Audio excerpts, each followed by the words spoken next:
What is going on, YouTube? It's your boy Durkatron Prime. I'm going to be shooting a quick Gammamon video. I understand that everybody calls it Cope, but I've actually been doing very well with it, being able to play against decks like Black War Greymon, War Greymon, Beelzemon, Shine Greymon.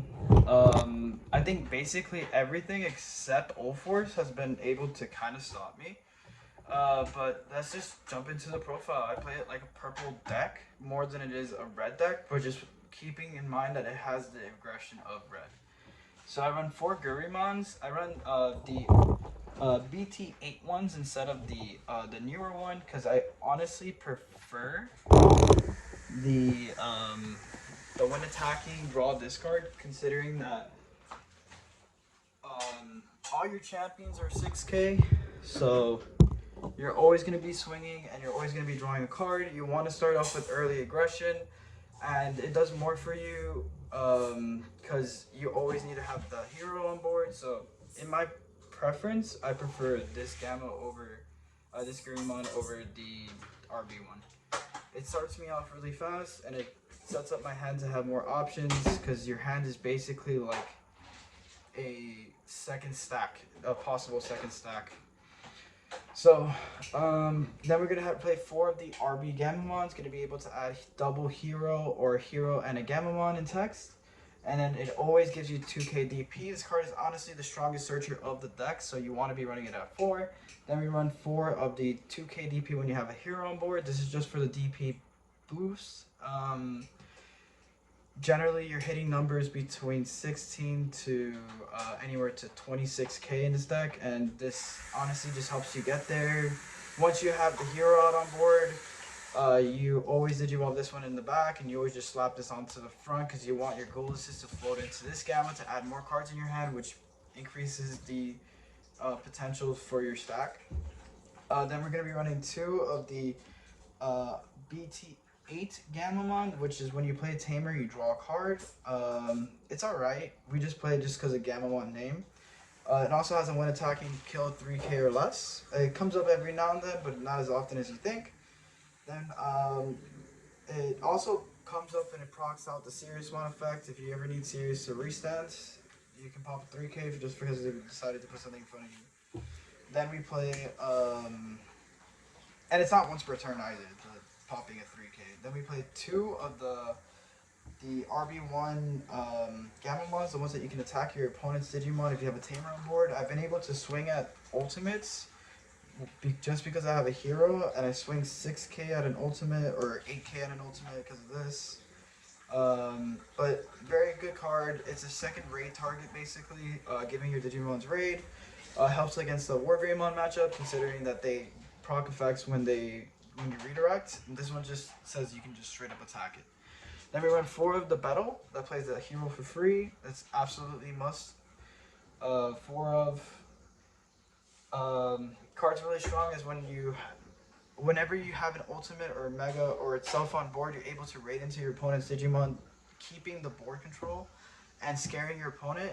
And you can even digivolve into your ultimates and still proc the hero effect if you didn't have a hero in hand at that moment.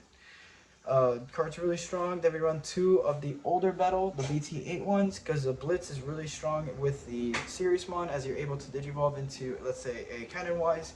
You swing Cannon-wise, you do the 2 checks, then you digivolve into a Blitz.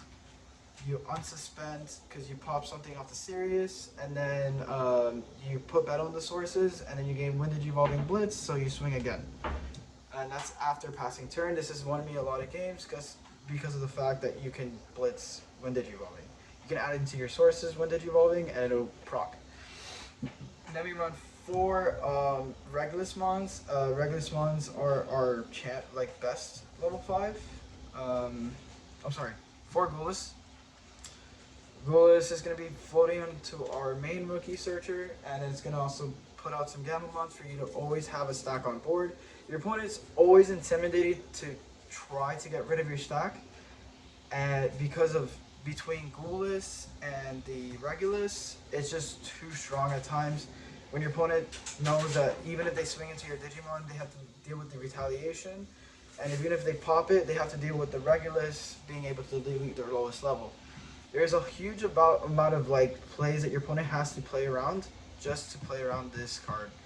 And as soon as they delete it, it's going to be playing the Gammamon, which is going to be searching you the targets that you need back in your hand. Then you're going to be playing two of this the newer coolest, which I might drop down to one just to add in one blocker. But this one is on deletion, play a Gammamon, suspended, and then at end of your attack you can delete itself to delete one of your opponent's Digimon. It's the same. It's here in the same reason why this one is here, is mainly because you float into a Gammamon. Being able to float into multiple Gammamons in one stack is pretty broken.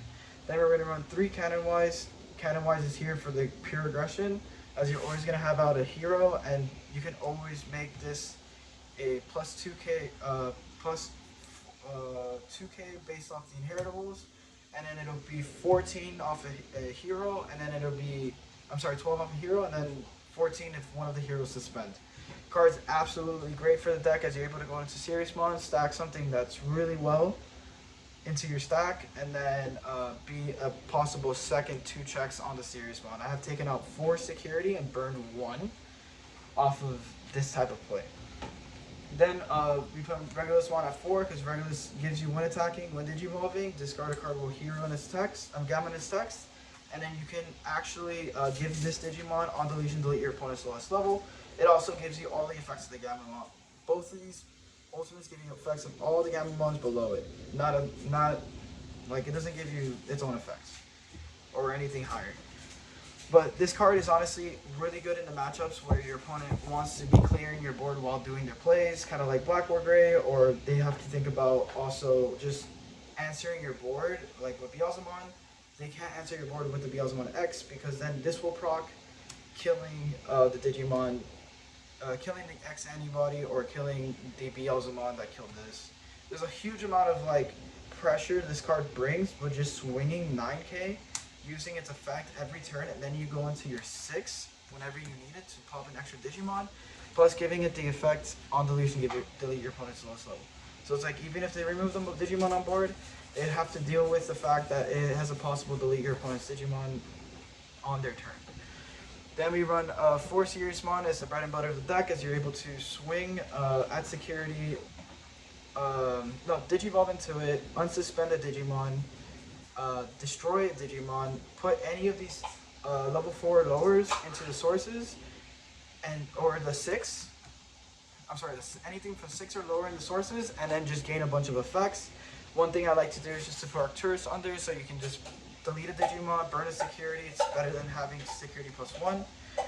And then you're able to swing at security one more time with this Digimon. And if the Digimon is deleted at any point while this Digimon's on board, it's a you may unsuspend. So you can choose your timing, even if you delete a Digimon while he's unsuspended, you can use it later in the game. Then we run 3 Arcturus Mon. Arcturus Mon is that pressure that your opponent doesn't want to deal with, as you're able to Digivolve into it. Slide in a series, slide in anything. Ghoulis is your primary targets. As many sources as it has, it can delete a level in your opponent's side of the board equal to the amount of sources it has. And if you add the Ghoulises on there, it's going to be floating. It has a possible floating into Proximon or into a Gammamon, and it's pretty insane, and it deletes a whole body on board. It's not that hard to proc. It also is a great 13k, so if your opponent swings, they have to be thinking about your DP a lot more often, because you're pretty much can swing over most things in the game with this card alone. It's just great to Digivolve for 4, put your opponent to 1, slide something into the sources, and then just be in a comfortable position. You can also put the Regulus in it, so you can delete a lowest level, float into a Gammamon, float into a Proximon, and then you just do it in a way where you go float into a Gammamon, float into a Proximon, delete their lowest level, Proximon effect, play a Digimon, and then you can float into a Gammamon right after. So you can time this correctly to always just kind of just pop off. Then we run 1 Dorkrickmon for those games that we couldn't close out. So we just put anything in this deck in the sources, and it'll gain the level 5's effects to give it any of the level 4 lowers effects. So you can gain Raid, you can gain Blitz, you can gain Retaliation, delete itself to delete your opponent's lowest level, or you can give it attack a Digimon, play tame or draw a card. It also does proc with this hero, which if your Digimon has a Gammamon in its sources, you can give it the security +1, or you can use the hero to give it the 2k.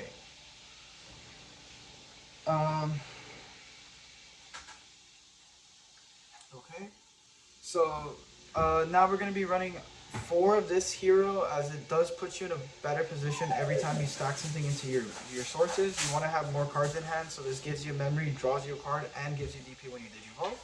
I'd say 1 of this hero, because it does really well in this deck, as you're able to give security +1 to any of your Digimon. And if you're able to go into Serious, after going to Cannon, this is 3 checks, unsuspend, after deleting a Digimon, swing again, 3 more checks, and then you can just basically be in a winning position from there. But this card has come up with giving a lot of pressure to all your other Digimon, just as strong as Cannon-wise.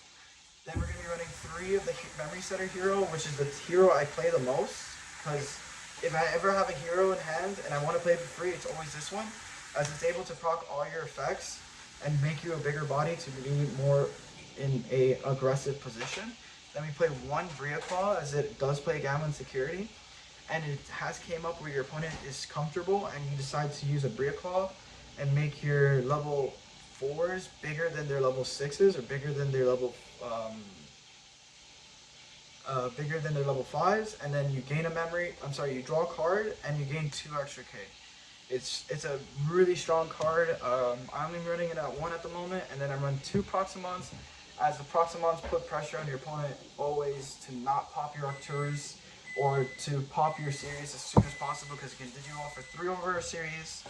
It can put anything besides the Dobrikmon or the heroes and the sources, and then it can delete any Digimon while playing more Digimon, which you want to generally play this Ghoulis. But since I'm dropping him probably down to 1 to put the blocker, he can, if you're in a losing position or a position where you know you can't win, you can always just slide in the blocker. Let's say this is the blocker from Trash. Give it a blocker. You can give it retaliation if your opponent knows your opponent can swing into it, or you can give it raid just to give your opponent more pressure into thinking that you're going to be able to swing over their Digimon, proccing his effect just to play another Digimon. You can also put in any of the Arcturuses, so every time you add an Arcturus, will burn a security. Card is immense amount of pressure. I Digivolved for 6 and just stood comfortably because I passed turn, slid something in the sources, deleted a Digimon, and then just played another Digimon, which created more pressure. But overall, I think the deck isn't cope. I think the deck has a lot of capabilities. It just takes a higher skilled player to play the deck, as there's a lot of lines of plays and it's not linear at all. It plays like a purple deck and a red deck at the same time, so knowing when to switch from aggression to floating to put yourself in a position where you can always have something on board is amazing. And I've had very strong results with this deck. I haven't played in locals as often because I haven't been able to, but I've been playing a lot of testing games where my opponent was surprised from the amount of pressure this deck is able to put just on the get-go. And like, if there's moments where they think they've won, I just Dobrik for game. I've had like 3 different ways of winning, or I've had a 15-minute thought of how to get out of a situation, which ended up clearing their board, burning 2 security, and just ending turn there. And it was insane. Like, this deck can definitely body anything in this format besides Ulforce, which Ulforce acts just because of the fact that it's able to bounce on your turn, puts you in a weird position always, and it's able to evade all your destructions. But other than that, the deck is super freaking fun, guys. Definitely recommend trying it out. It is definitely not cope. Anybody who says it is cope doesn't understand the deck. Alright guys, thank you guys for watching. Remember, Rebirth by Nature.